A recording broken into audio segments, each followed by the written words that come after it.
اعوذ باللہ من الشیطان الرجیم بسم اللہ الرحمن الرحیم۔ نماز فجر کے بعد جو یہ تسبیح پڑھے گا، اگر وہ غریب ہے تو اللہ اسے امیر کر دے گا، اگر وہ بیمار ہے تو اللہ اسے صحت دے گا، اگر وہ حاجت مند ہے تو اللہ اس کی حاجت پوری کرے گا انشاءاللہ۔ محترم ناظرین، جو شخص یہ تسبیح پڑھے گا، اگر وہ غریب ہے تو اللہ اسے امیر کر دے گا، اگر وہ بیمار ہے تو اللہ اسے صحت دے گا، اگر وہ حاجت مند ہے تو اللہ اس کی حاجت پوری کرے گا انشاءاللہ۔ جو یہ تسبیح پڑھنے کی بات کی جاتی ہے، جو انسان کی تقدیر بدلنے میں، رزق میں برکت دینے، بیماری سے صحت دینے اور حاجات پوری کرنے کے حوالے سے معروف ہیں، وہ تسبیح یہ ہیں۔ جو شخص یہ تسبیح پڑھتا ہے، اللہ تعالیٰ اس کے لیے رزق کے دروازے کھول دیتے ہیں۔ یہ تسبیح انسان کے مالی مسائل کو حل کر دیتی ہے اور اس کی تقدیر میں تبدیلی لاتی ہے۔ یہ تسبیح بیماریوں کے لیے بھی بہت فائدہ مند ہے۔ یہ تسبیح پڑھنے سے اللہ کی رحمت اور شفا کی خاص بارش ہوتی ہے۔ جو بیمار ہوتے ہیں، اس کو اللہ کی طرف سے صحت ملنے کے امکانات بڑھ جاتے ہیں۔ یہ تسبیح حاجات کی تکمیل اور مشکلات کے حل کے لیے بہت ہی میسر ہے۔ جو شخص اپنی ضروریات اور حاجت کے لیے تسبیح پڑھتا ہے، اللہ اسے وہ چیز عطا کرتے ہیں جس کی وہ دعا کرتا ہے۔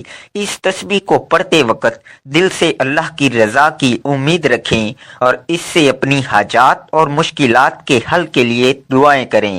تسبیح پڑھنے کے دوران آپ اللہ سے اپنی مخصوص حاجات، رزق، صحت یا کسی بھی مشکل کے حل کے لیے دعا کر سکتے ہیں، جیسے اللہ میرے لیے رزق کے دروازے کھول دے، اے اللہ میری بیماری کو شفا دے، اے اللہ میری حاجت پوری کر دے۔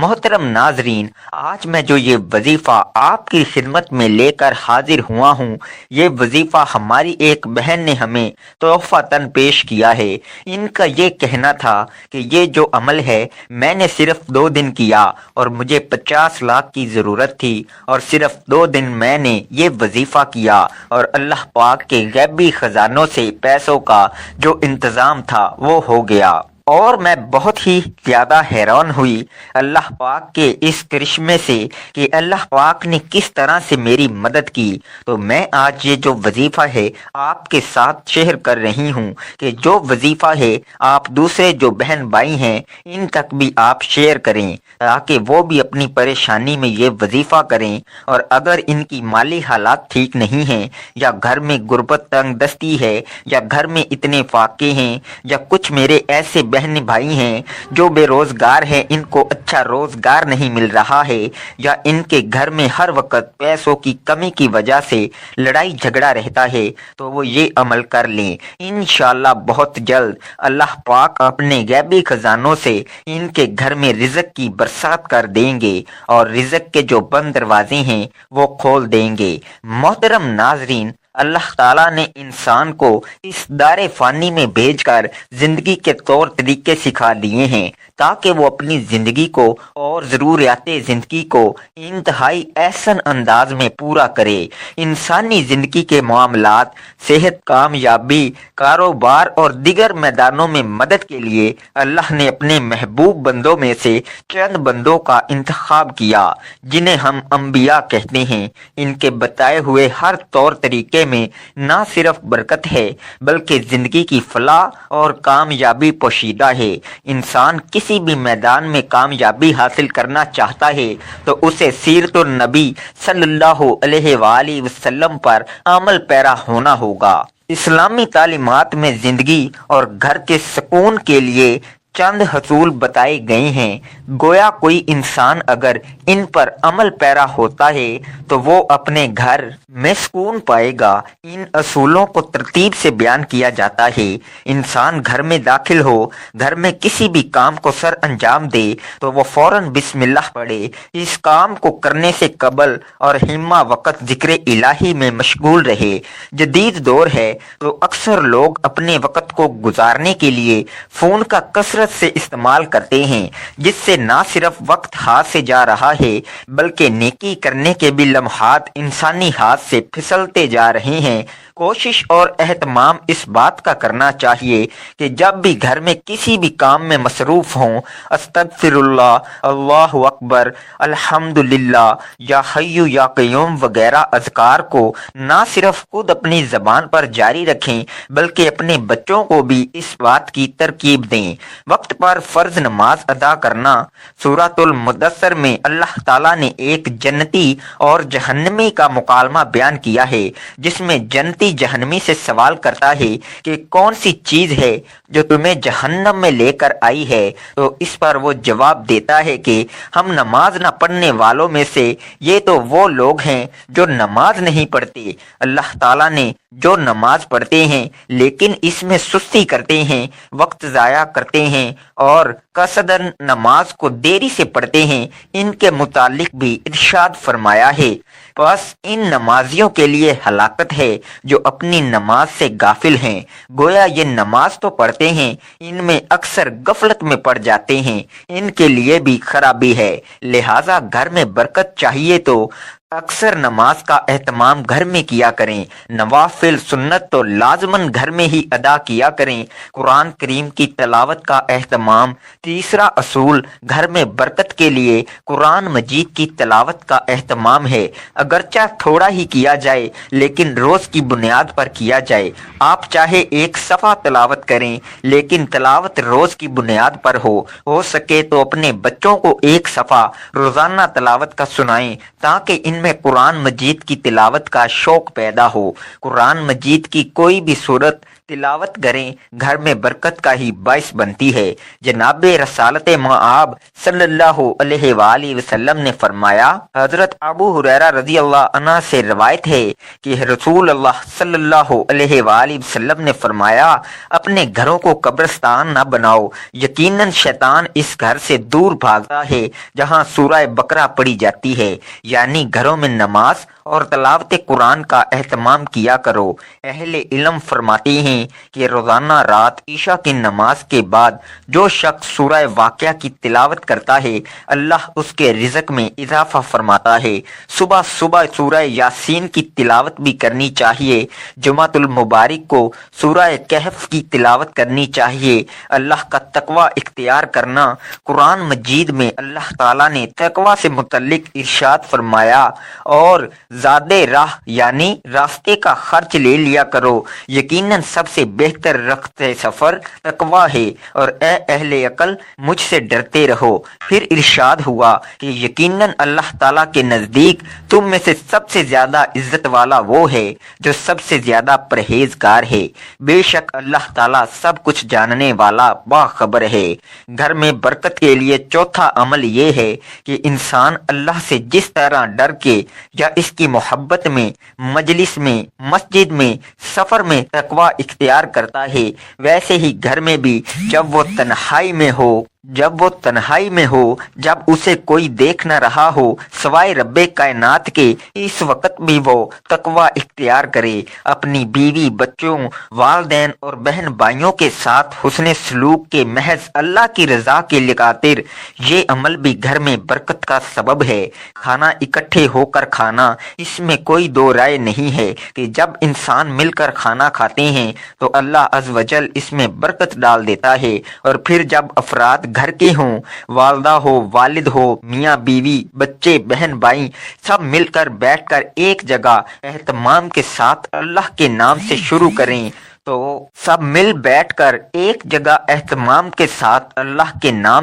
کریں تو برکت کا کیا عالم ہوگا۔ جدید دور میں یہ روایت ختم ہوتی جا رہی ہے۔ اب اگر کوئی اپنے کمرے میں بیٹھا ہے تو وہ وہاں ہی کھانا کھائے گا، اگر کوئی اسٹڈی روم میں ہے تو وہاں پر ہی کھانے کا اہتمام کرے گا۔ والدین الگ بیٹھ کر کھا رہے ہوتے ہیں، ایسا کرنا برکت کو ختم کرنے کے مترادف ہے۔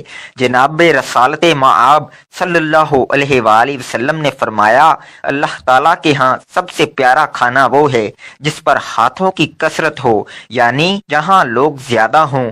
آگے آپ نے ارشاد فرمایا، صحابہ نے عرض کیا یا رسول اللہ صلی اللہ علیہ وآلہ وسلم ہم کھاتے ہیں مگر سیر نہیں ہوتے، تو فرمایا شاید تم الگ الگ ہو کر کھاتے ہو۔ صحابہ نے جواب دیا ہاں جی۔ فرمایا اپنے کھانے پر اکٹھے ہو جاؤ اور اس پر اللہ کا نام لو، اس میں تمہارے لیے برکت ڈالی جائے گی۔ رزق کی تلاش میں صبح جلدی نکلنا، اللہ تعالیٰ نے رزق کی تقسیم کے اوقات کار مقرر تو نہیں کیے، لیکن اسلامی تعلیمات سے معلوم ہوتا ہے کہ چند ایسے اوقات کار ہیں جن میں اگر انسان رزق حلال کی تلاش میں نکلے تو اسے نہ صرف رزق ملتا ہے بلکہ اس کے رزق میں اللہ برکت بھی ڈالتا ہے۔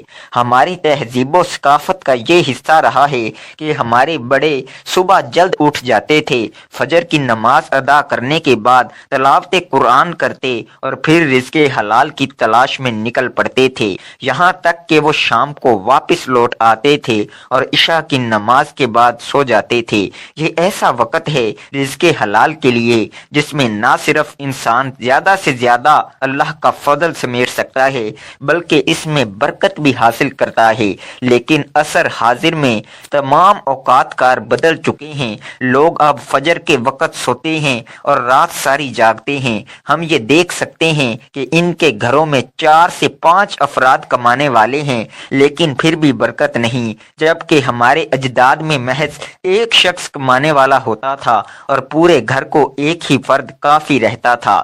لہٰذا اگر آج ہم چاہتے ہیں کہ ہمارے گھروں میں اور رزق میں برکت ہو تو صبح جلدی اٹھنے کی عادت ڈالیں اور رات جلدی سونے کی عادت ڈالیں۔ اللہ پر توکل کرنا جیسا اس کا حق ہے۔ جو کوئی اللہ پر توکل کرتا ہے تو اللہ اس کے جملہ امور کا کفیل ہو جاتا ہے۔ بے شک اللہ بہت غالب، بڑی حکمت والا۔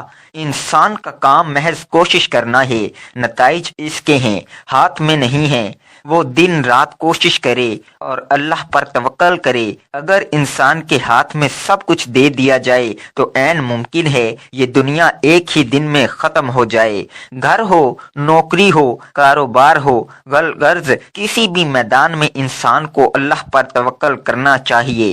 اپنے بچوں کی اور بچیوں کی تربیت اچھے سے کرے اور پھر اللہ پر بھروسہ کرے، ایک دن ضرور اللہ اس کے بچوں کو اعلیٰ مقام پر فائز کرے گا۔ خرید و فروخت میں ایمانداری کا ثبوت دینا گھروں سے برکت کا اٹھ جانے کا ایک بہت بڑا سبب یہ بھی ہے کہ ہمارے گھر کے سربراہان جب کمانے کی غرض سے باہر جاتے ہیں تو خرید و فروخت میں جھوٹ کا سہارا لیتے ہیں، اپنے ناقص مال کو بیچنے کی غرض کے شاید یہ اچھے داموں فروخت ہو جائے، وہ نقص کو چھپا لیتے ہیں۔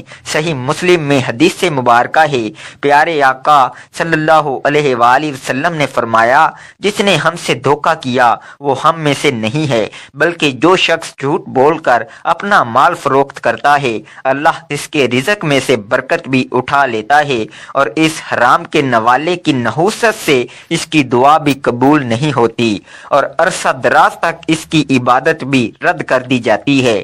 جو اپنے بچوں کو حرام کا نوالا کھلاتا ہے اولاد کبھی بھی اس کی فرما بردار نہیں بنتی۔ مالی صدقہ کرنا، امام راغب اصفہانی لکھتے ہیں صدقہ وہ مال ہے جس کا ادا کرنا واجب نہ ہو بلکہ خیرات دینے والا اس سے قرب الہی کا قصد کرے۔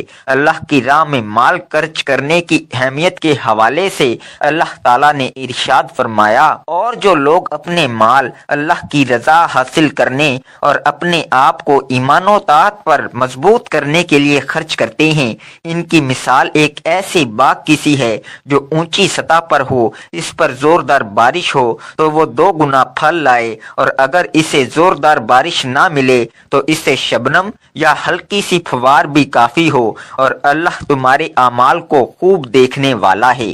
صدقہ نہ صرف بلاؤں کو ٹالتا ہے بلکہ انسان کے چھوٹے موٹے گناہوں کو بھی کھا جاتا ہے اور اللہ کے غضب کو بھی ٹھنڈا کرتا ہے۔ حضرت انس بن مالک رضی اللہ عنہ روایت کرتے ہیں کہ حضور نبی اکرم صلی اللہ علیہ علیہ وآلہ وسلم نے فرمایا بے شک صدقہ اللہ تعالیٰ کے غصہ کو ٹھنڈا کرتا ہے اور بری موت سے بچاتا ہے۔ جب انسان صدقہ کرتا ہے تو اس کے گھر سے بلائیں رفع ہو جاتی ہیں اور برکت آ جاتی ہے۔ لہٰذا ہر فرد اپنے گھر میں چاہے وہ کچھ ہی رقم کیوں نہ ہو صدقہ ضرور کرے۔ صلہ رحمی یعنی رشتہ داروں کی خیالداری گھروں سے برکت کے اٹھ جانے کی ایک وجہ رشتہ داروں سے لا تعلقی اور دوری بھی ہے۔ ہمارے ہاں اب لوگ اس طرح اپنے رشتہ داروں کو گھروں میں مدعو نہیں کرتے جس طرح قدیم ادوار میں ہوتا آیا ہے۔ جدید دور میں ہر شخص اپنی ایک الگ حیثیت چاہتا ہے اور رشتہ داروں کے ساتھ رہنے سے گریز کرتا ہے، جبکہ رسالت مآب صلی اللہ علیہ وآلہ وسلم نے فرمایا میدان محشر میں رحم جو رشتہ داری کی بنیاد ہے عرش خداوندی پکڑ کر یہ کہے گا کہ جس نے مجھے دنیا میں جوڑے رکھا آج اللہ تعالیٰ بھی اسے جوڑے گا، یعنی اس کے ساتھ انعام و کرم کا معاملہ ہوگا، اور جس نے مجھے دنیا میں کاٹا آج اللہ تعالیٰ بھی اسے کاٹ کر رکھ دے گا، یعنی اس کو عذاب ہوگا۔ ایک اور مقام پر ارشاد فرمایا، ترجمہ حضرت انس رضی اللہ عنہ فرماتے ہیں کہ رسول کریم صلی اللہ علیہ وآلہ وسلم نے فرمایا جو شخص چاہتا ہے کہ اس کے رزق میں وسط و فراخی اور اس کی اجل میں تاخیر کی جائے یعنی اس کی عمر دراز ہو تو اس کو چاہیے کہ وہ رشتہ داروں کے ساتھ حسن سلوک اور احسان کرے، اللہ کی بہت زیادہ شکر گزاری اور تعریف کرنا، ہر وقت اللہ کا شکر ادا کرنا۔ شکر محض زبان سے ہی نہیں ادا کیا جا سکتا بلکہ اپنے افعال سے بھی شکر ادا کرنا چاہیے، نماز کے ذریعے، صدقہ و خیرات کے ذریعے، اور اسی طرح والدین کے ساتھ حسن سلوک۔ یہ تمام چیزیں اللہ کے شکر میں آتی ہیں، اور ایسا بھی نہیں ہے کہ یہ عادت ہر ایک میں موجود ہو بلکہ یہ اللہ کی نعمت ہے، وہ جسے چاہے عطا فرما دے۔ جناب رسالت مآب صلی اللہ علیہ وآلہ وسلم نے فرمایا کہ خوش نصیب ہے وہ شخص جسے ذکر کرنے والی زبان اور شکر کرنے والا دل دیا گیا ہے۔ ارشاد ہے، حضرت سیدنا ابن عباس رضی اللہ عنہ سے روایت ہے کہ حسن اخلاق کے پیکر نبیوں کے تاجدار صلی اللہ علیہ وآلہ وسلم نے ارشاد فرمایا جسے چار چیزیں مل گئیں اسے دنیا و آخرت کی بھلائی مل گئی۔ نمبر 1 شکر کرنے والا دل، نمبر 2 ذکر کرنے والی زبان، نمبر 3 آزمائش پر صبر کرنے والا بدن، اور نمبر 4 اپنے آپ اور شوہر کے مال میں خیانت نہ کرنے والی بیوی۔ مستقل استغفار کا اہتمام کرنا۔ آخری عمل جو گھر میں برکت کا سبب ہے وہ مستقل مزاجی کے ساتھ استغفار، توبہ اور ذکر کا اہتمام کرنا ہے۔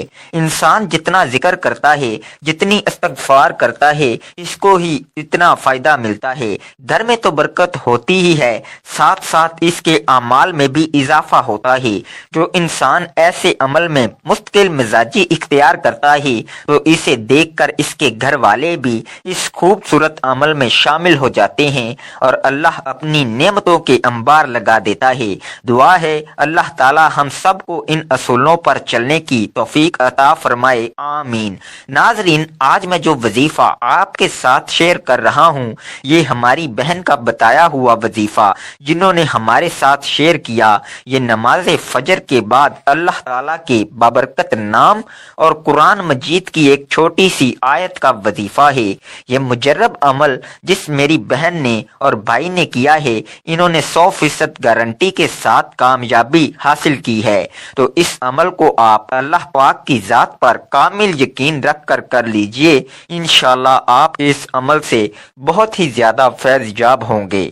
ناظرین، اس وظیفے کو شروع کرنے سے پہلے، اس ویڈیو کو آگے بڑھانے سے پہلے میں آپ سے گزارش کروں گا کہ آپ میرے ساتھ مل کر ایک مرتبہ درود ابراہیمی کو پڑھ لیجئے تاکہ جو میں آج آپ کو یہ عمل بتانے لگا ہوں اس کو پڑھنے سے اللہ پاک اپنے پیارے حبیب حضور پاک صلی اللہ علیہ وآلہ وسلم کے صدقہ ہمیں اس میں 100% کامیابی عطا کرے۔ اللہم صلی علی محمد وعلی آل محمد کما صلیت علی ابراہیم وعلی آل ابراہیم انک حمید مجید۔ اللہم بارک علی محمد وعلی آل محمد کما بارکت علی ابراہیم وعلی آل ابراہیم انک حمید مجید۔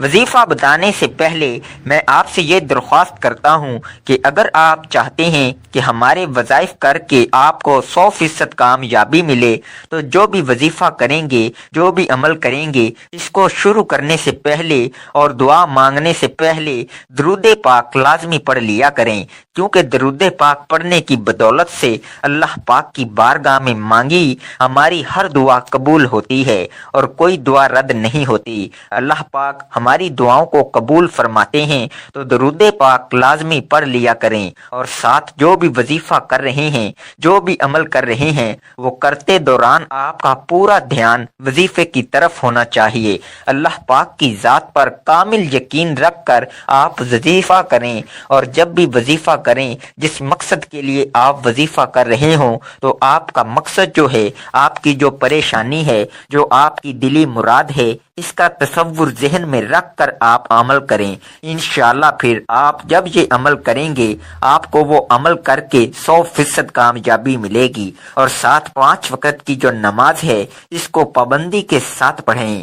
ناظرین، اب وظیفے کی طرف چلتے ہیں۔ جو وظیفہ ہے وہ میں آپ کو بتا دیتا ہوں۔ آپ نے وظیفہ کیا کرنا ہے؟ جو وظیفہ ہمیں ہماری بہن نے بتایا کہ آپ نے یہ عمل روزانہ فجر کی نماز پڑھنے کے بعد جائے نماز پر ہی بیٹھ کر قبلہ کی طرف منہ کر کے آپ کی جو پریشانی ہے، جو آپ کا مسئلہ ہے، اس کا تصور ذہن میں رکھ کر آپ نے سب سے پہلے درود پاک پڑھنا ہے۔ درود پاک پڑھنے کے بعد آپ نے اللہ تعالیٰ کا بابرکت نام یا باسطو یا فتاحو یا باسطو یا فتاحو یا باسطو یا فتاحو 313 مرتبہ پڑھنا ہے۔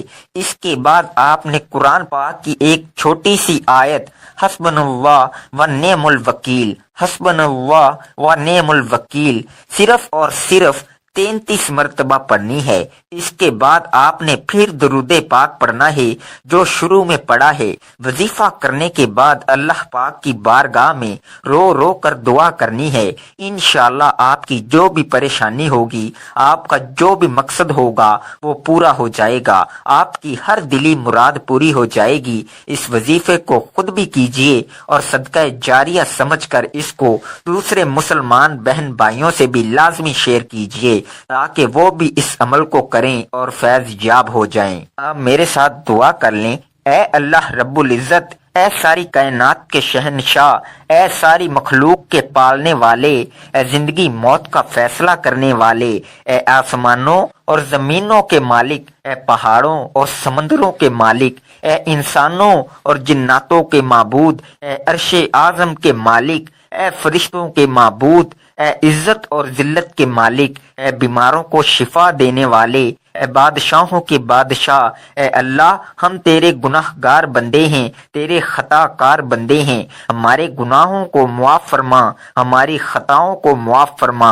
اے اللہ ہم اپنے اگلے پچھلے صغیرہ کبیرہ سبھی گناہوں، خطاؤں اور نافرمانیوں کی معافی مانگتے ہیں۔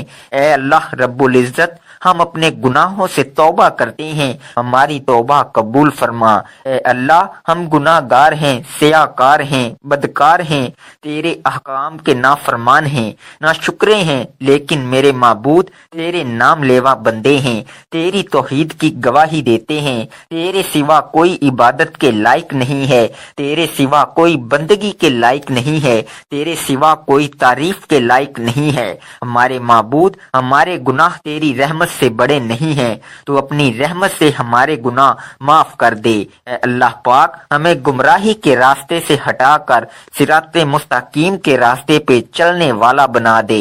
اے اللہ ایسی نماز پڑھنے کی توفیق عطا کر جس نماز سے تو راضی ہو جائے، زندگی میں ایسے نیک اعمال کرنے کی توفیق عطا کر جن اعمالوں سے تو راضی ہو جائے، ہمیں ایسی زندگی گزارنے کی توفیق عطا کر جس زندگی سے تو راضی ہو جائے، ایمان پہ زندہ رکھ اور ایمان پہ ہی موت عطا فرما۔